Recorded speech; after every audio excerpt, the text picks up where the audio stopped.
So this is a GFS or Guitar Fetish complete build. I wanted to go over some things before you guys go and spend your money on one of these guitars. They've been doing this for a long time, so most of you guys that are interested in this probably already did it. But if you have not, here's a few things I want to talk about. So ultimately, I built this guitar.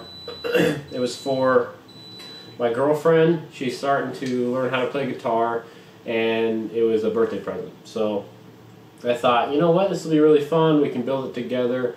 It ended up being, you know, around 400 bucks. I bought some of the nicer stuff. I didn't get the XGP neck and body because I really like the no finish on the back of the neck. That's what I wanted, especially for her learning. I thought that would be really nice. She's played some of my guitars and she likes the ones without a finish on the back of the neck. So just because it's easier to move around on the neck and stuff. So the neck and the body are just the regular Guitar Fetish brand. The pickups I went with, I think they call it the GFS 59, and then I got the matching single coils, like the 59 single coils, 59 humbucker. So I thought that'd be good because she likes, you know, some ballady rock stuff, soft rock, and some heavier rock. So I didn't want anything, you know, too one way, too soft or too heavy, you know. So I thought these pickups would be perfect for right in the middle. She's just starting out, and be a perfect way to start. Real versatile build. Went with the nicer bridge that they offer with the big brass block, and also the Gato or the Goto clone tuners. Really impressed with the tuners. They seem really nice. So I'll start with the good. Tuners are fine. They do what they're supposed to do. I really liked the neck. When I first pulled it out, I thought, okay, it feels really good. I like the fretwork on it. Really, really good fretwork. The ends are all really nicely dressed. The neck feels really good to play. So the neck is good. The bridge seemed really nice, heavy. I really like the bridge.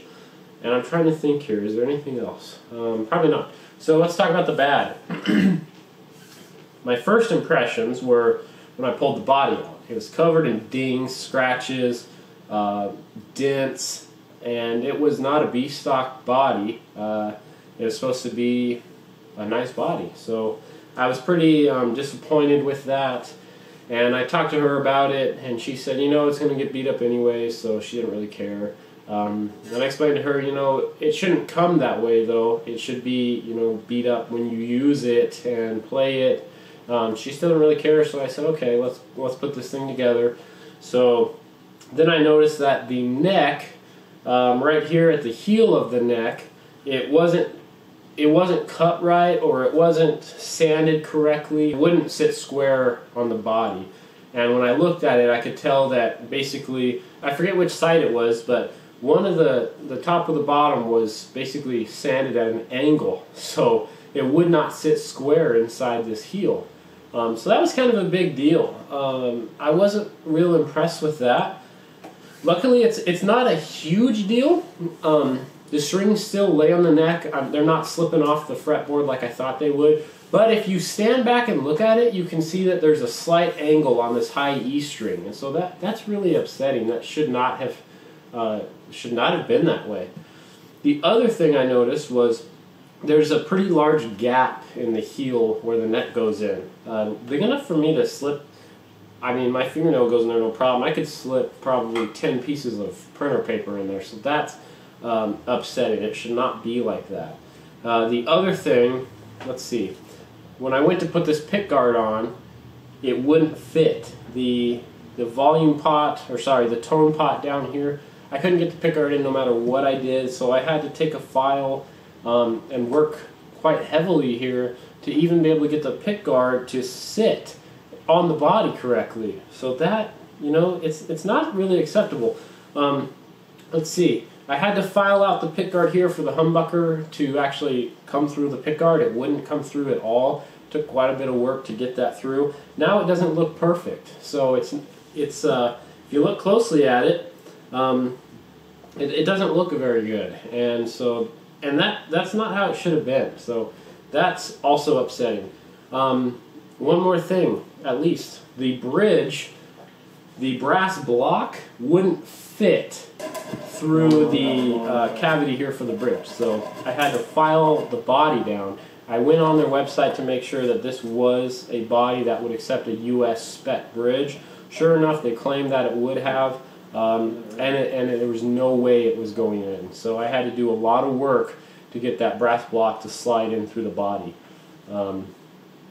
So that's ridiculous. Now, let's talk about the pickups. They're not very impressive. I don't know, and you know, beginner players don't have as developed of an ear, so I don't think it's going to be a big deal to somebody beginning like her. And I talked to her about that. You know, I said, you may not be able to hear the difference yet between this guitar and one of my other guitars, but GFS says that these are one of their better pickups, and they really resemble something you'd find in like a Squire or something. It's really bad. And people rave about GFS. I thought it'd be perfect for a beginner, nicer than, you know, a Squire guitar or something like that. But basically, I feel like what I got was something worse than a Squire for twice the price, or whatever other cheaper guitar you want to talk about. It's going to work for her fine. At the end of the build, you know, it did become a guitar like it's supposed to. I was worried that, you know, it would never work. Kind of joking there, but really it was just so upsetting that we just spent that much money on this thing, and the whole thing's basically awful. So some serious quality control issues with Guitar Fetish. I'll let you guys hear it now. So this is starting on the clean channel.